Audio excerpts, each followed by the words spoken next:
As consequências das chuvas em São Paulo.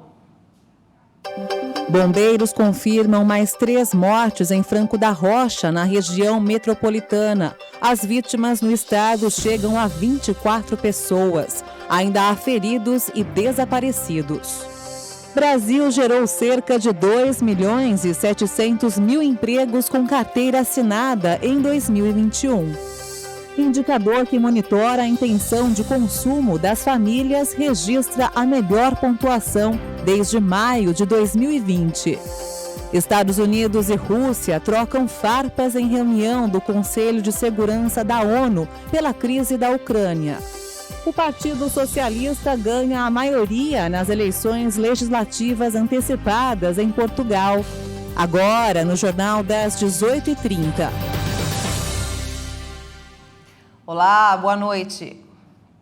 O chefe da operação de resgate das vítimas afetadas pelo deslizamento em Franco da Rocha, na região metropolitana de São Paulo, confirmou 3 novos óbitos no início desta tarde, totalizando 24 mortes decorrentes das fortes chuvas que atingem o estado, sendo 8 apenas no município. As buscas por desaparecidos continuam.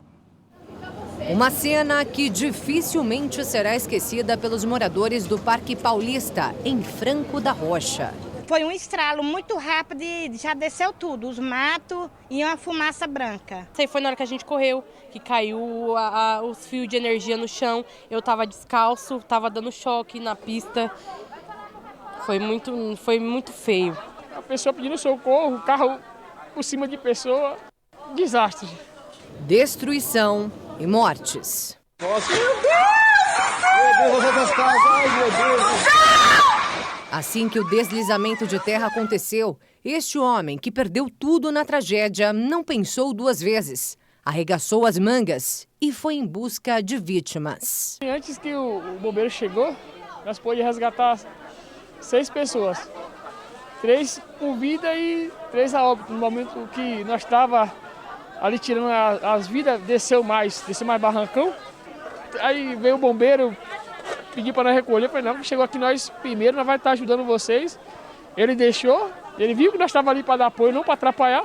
O primeiro chamado chegou por volta das 7 horas da manhã de domingo.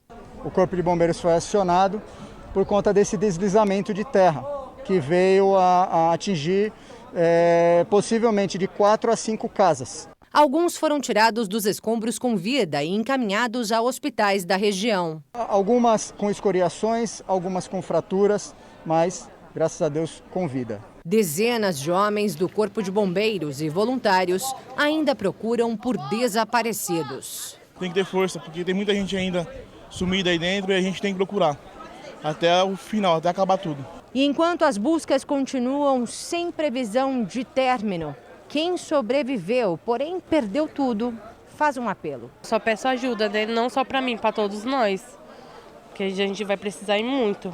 Por muito pouco, a Graziele conseguiu escapar. A sua casa está ali embaixo, nessa viela. Quase ela foi atingida. Quase, faltou 2 para atingir a minha, né? Mas agora a mulher grávida de 7 meses e mãe de um menino de 3 anos não pode mais voltar para casa. Meu filho de 3 anos fica perguntando o que está acontecendo. E são várias as famílias que vivem o mesmo drama. A dona Renata mora nesta viela, exatamente onde aconteceu o deslizamento de terra, por muito pouco. A sua casa não foi atingida, né, dona Renata? Não chegou a ser atingida, mas está toda rachada. E diante dessa situação, a própria comunidade se mobiliza. Aqui nesta casa, aproximadamente 10 mulheres se reuniram para receber donativos, entre líquidos, alimentos, produtos de higiene, roupas, para ajudar aquelas pessoas que mais precisam. Além disso, elas também estão preparando refeições, que são doadas não somente para a população, mas também para as equipes que estão atuando nesse trabalho de resgate de possíveis vítimas. A dona Helena, ela se prontificou de estar ajudando o pessoal e abrindo as portas da casa dela para facilitar mais a entrada e saída de bombeiros, de polícia dos meninos que estão ajudando também. E aí no boca a boca vocês estão mobilizando toda a comunidade? Sim, no boca a boca, o pessoal postando, o pessoal ajudando, o pessoal se prontificando. A gente está correndo atrás, batendo de porta em porta se for preciso, para estar pedindo uma ajuda para o pessoal aí do município, né? Tudo roupa para o povo, roupa, sapato, brinquedo, o que está precisando, a gente está ajudando, entendeu? Desempregado e ajudando, um povão ajudando o outro. Quantas casas foram interditadas? No total, englobando aqui a região de Franco da Rocha, 38 unidades foram interditadas. Para onde essas famílias foram levadas? Nós temos 2 abrigos emergencial, um do lado sul aqui, que fica no Clube das Acácias, e um outro no lado norte, que fica na escola Dona de Salvazzoni. O Fundo Social de Franco da Rocha também recebe doações nos mesmos endereços. Para mais informações, ligue para DDD 11, número 4800-4618. E se poder se comover com a nossa história e ajudar a gente a conquistar o que nós perdeu, é só Deus para agradecer. A boa vontade de cada um agora para nós estar ajudando a gente, né? E em todo o estado de São Paulo, a Defesa Civil contabilizou 660 famílias desabrigadas ou desalojadas. E muitas cidades do Brasil vêm sendo castigadas com fortes tempestades nas últimas semanas. O município de Franco da Rocha, como estávamos vendo, na região metropolitana de São Paulo, padeceu com chuvas intensas na madrugada deste domingo. A prefeitura disse que em 12 horas, até a tarde de ontem, choveu 160 milímetros, o equivalente a 42% do esperado para todo o mês de janeiro. Um deslizamento de terra atingiu casas e deixou famílias soterradas. Segundo o governo, 500 pessoas estão desalojadas ou desabrigadas. Essa é uma das casas que foi invadida por um mar de lama, olha só. Nela moram 2 adultos e uma criança. As imagens foram divulgadas nas redes sociais. E vamos ver agora como fica a previsão do tempo para amanhã em todo o país. A zona de convergência do Atlântico Sul se desconfigura no decorrer desta terça-feira pela região sudeste do país, mas a circulação de ventos próxima à costa do estado de São Paulo vai ajudar na formação de uma nova frente fria, que vai avançar em direção ao oceano, próximo ao estado do Rio de Janeiro e também de Minas Gerais. O dia vai ser marcado por bastante nebulosidade nos 2 estados e tem risco para temporais, inclusive na capital fluminense e também sobre a região da Grande Belo Horizonte. No estado de São Paulo, o volume de chuva diminui e o sol volta a aparecer mais em áreas do sudoeste paulista e também sobre grande parte do leste do estado. Nestas regiões ainda tem condições para pancadas de chuva forte. Na capital, dia marcado por bastante nebulosidade, também sobre áreas do norte paulista. O alerta é de temporais, principalmente sobre regiões mais próximas ao estado mineiro. No norte de Minas e também sobre Espírito Santo, o sol vai conseguir aparecer, mas intercalando períodos de chuva e tem risco para pancadas fortes. Em Vitória, o alerta é de temporais. A máxima não passa dos 26 graus em Belo Horizonte, mas alcança os 27 graus em São Paulo. Mínima de 24 e máxima de 32 graus em Vitória e calor de 30 graus no Rio de Janeiro. O governo federal informou que a vacina contra a Covid-19 da Pfizer foi a mais usada desde agosto de 2021.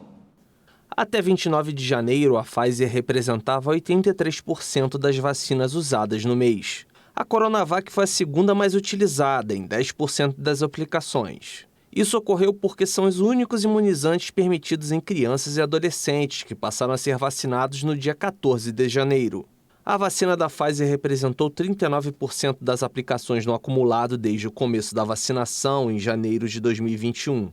A AstraZeneca foi usada 34% das vezes, seguida pela Coronavac, com 25%, e Janssen, com 2%. A Coronavac foi o principal imunizante nos 4 primeiros meses da campanha. Depois, a AstraZeneca passou a ser a vacina mais aplicada por 3 meses, de maio a julho. Os dados constam da plataforma Localiza SUS. Para 2022, o Ministério da Saúde afirmou que disponibilizará 354 milhões de doses. Desse montante, 134 milhões são vacinas compradas em 2021 e remanejadas para este ano. Além disso, serão adquiridas mais 120 milhões de doses da AstraZeneca e 100 milhões da Pfizer. O custo dessa compra é estimado em 11 bilhões de reais.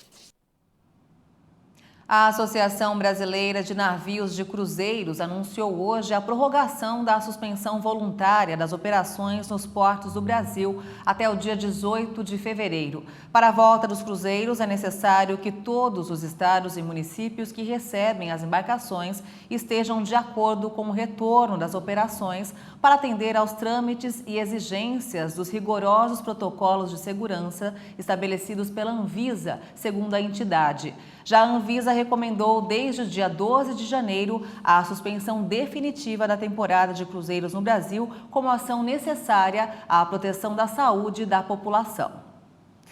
O Ministério do Trabalho e Previdência informou hoje que o Brasil gerou cerca de 2.700.000 empregos com carteira assinada em 2021. O Cadastro Geral de Empregados e Desempregados mostra que foram 20.700.000 contratações e quase 18 milhões de demissões. O resultado representa melhora na comparação com 2020, quando foram fechadas 191.000 vagas formais. Ao final de dezembro de 2021, o Brasil tinha saldo de 41 milhões de empregos com carteira assinada. Isso representa aumento na comparação com dezembro de 2020, quando o estoque de empregos formais somava 38,5 milhões. Os números do CAGED de 2021 mostram que foram criados empregos formais em 4 dos 5 setores da economia. Os resultados também revelam que foram abertas vagas em todas as regiões do país no mês de dezembro. No Sudeste, 1.350.000 postos de trabalho. No Nordeste, pouco mais de 474 mil. Na região Sul, foram quase 481.000 vagas. No Centro-Oeste, 263 mil. E na região Norte, foram cerca de 155 mil novas contratações. O comportamento do emprego formal no ano passado ainda sofreu influência do Programa Emergencial de Manutenção do Emprego e da Renda, iniciado em 2020 e reeditado no último ano, de acordo com o Ministério do Trabalho e Previdência. Em 2021, segundo o Ministério do Trabalho, cerca de 2.600.000 trabalhadores foram beneficiados pelo programa.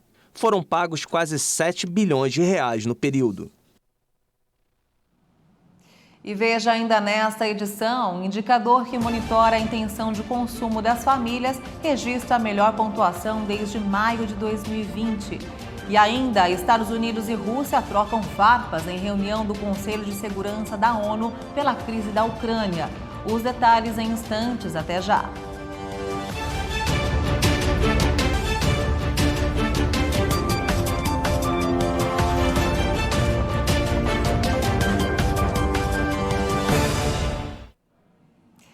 Estamos de volta e agora vamos direto ao Rio de Janeiro saber quais são os destaques do estado do Rio. Quem traz as informações é o repórter Anderson Nascimento. Boa noite, Anderson.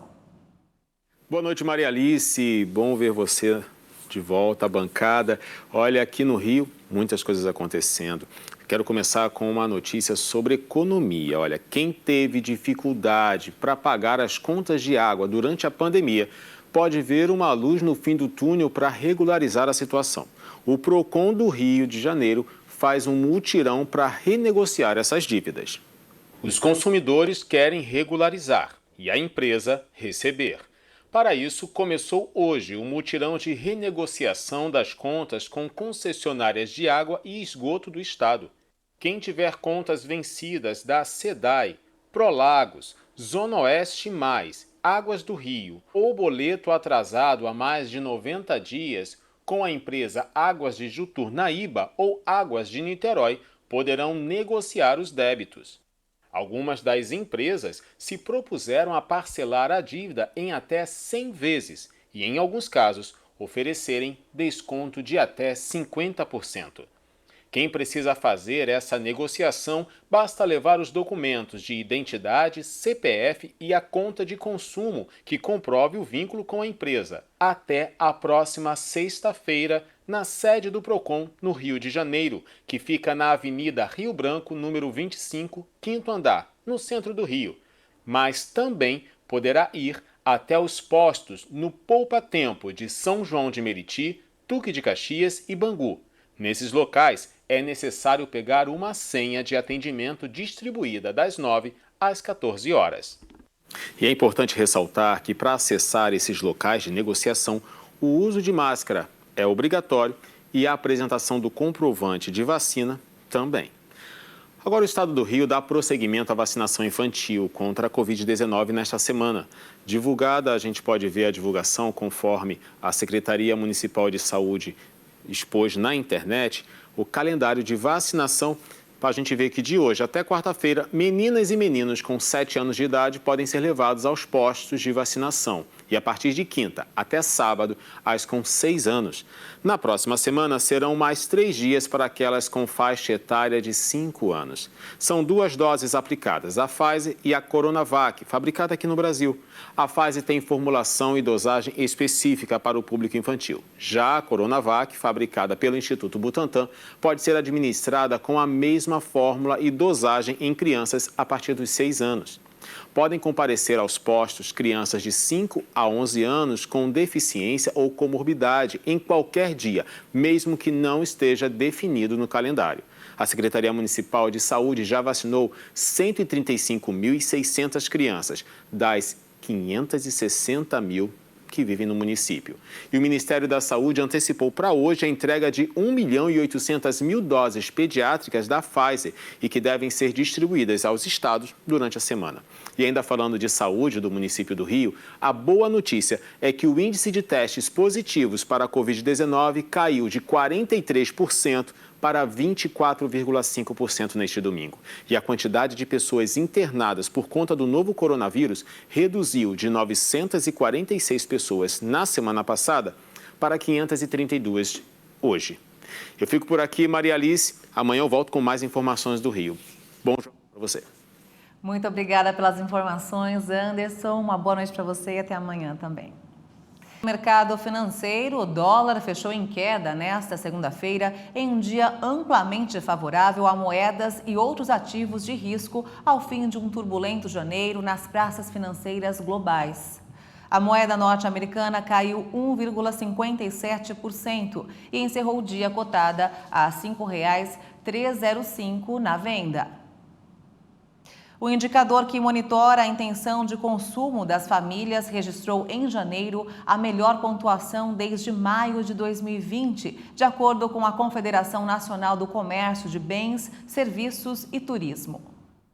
O indicador alcançou 76,2 pontos, o que representou uma alta de 1,1% em relação ao mês anterior e de 3,6% ante janeiro de 2021. O índice foi calculado por meio de 18 mil entrevistas realizadas pela CNC e qualquer pontuação abaixo de 100 é considerada abaixo do nível de satisfação do consumidor, o que se repete desde abril de 2015. Entre os componentes do indicador, o emprego atual teve a maior alta, de 2,6%, e também está no maior patamar, com 97 pontos, ainda abaixo do nível de satisfação de 100 pontos. Isso significa que um percentual maior de entrevistados se sentem mais seguros com seu emprego do que no ano passado. A parcela dos entrevistados que percebeu uma melhora em sua renda em relação ao ano passado subiu de 19,5% para 20,4%. Por outro lado, 37,7% declararam que tiveram uma piora na renda ao longo do ano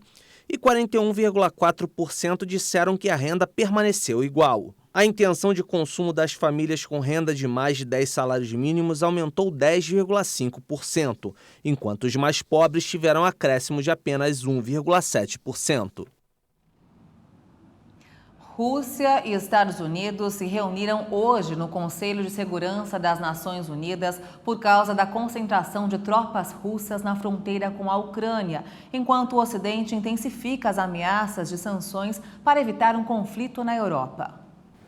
O encontro convocado pelos Estados Unidos ocorreu diante do crescente medo de uma invasão iminente da Rússia na Ucrânia, apesar do Kremlin negar energicamente. Em um comunicado publicado após o início da reunião, o presidente americano Joe Biden alertou a Rússia de que um abandono da via diplomática terá consequências severas. A Rússia tentou impedir que os 15 membros do Conselho dessem sinal verde a essa reunião, com acusações de que os Estados Unidos estão gerando histeria. Mas a embaixadora de Washington na ONU, Linda Thomas-Greenfield, afirmou que a concentração de tropas de Moscou justifica a cessão e a tentativa da Rússia de bloqueá-la foi rejeitada por 10 dos 15 membros. Ela afirmou ao Conselho que a concentração militar da Rússia soma-se à retórica agressiva que o país usa desde que invadiu a Crimeia em 2014. Thomas-Greenfield acusou a Rússia de estar planejando enviar 30 mil efetivos a Belarus nas próximas semanas como parte de suas ameaças à Ucrânia.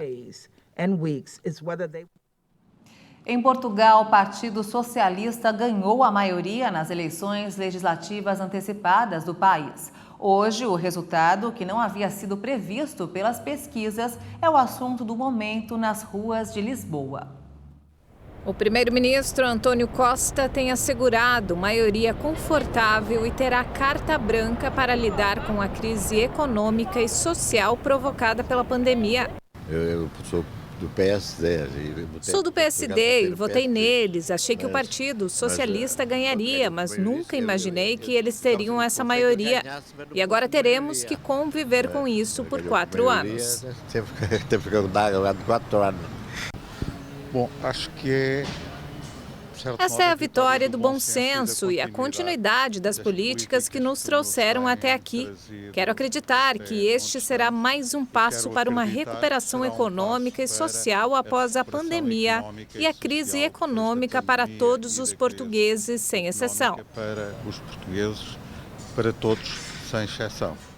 Antônio Costa se prepara para governar sozinho a partir desta segunda-feira, depois que o Partido Socialista conquistou uma surpreendente maioria absoluta nas eleições legislativas.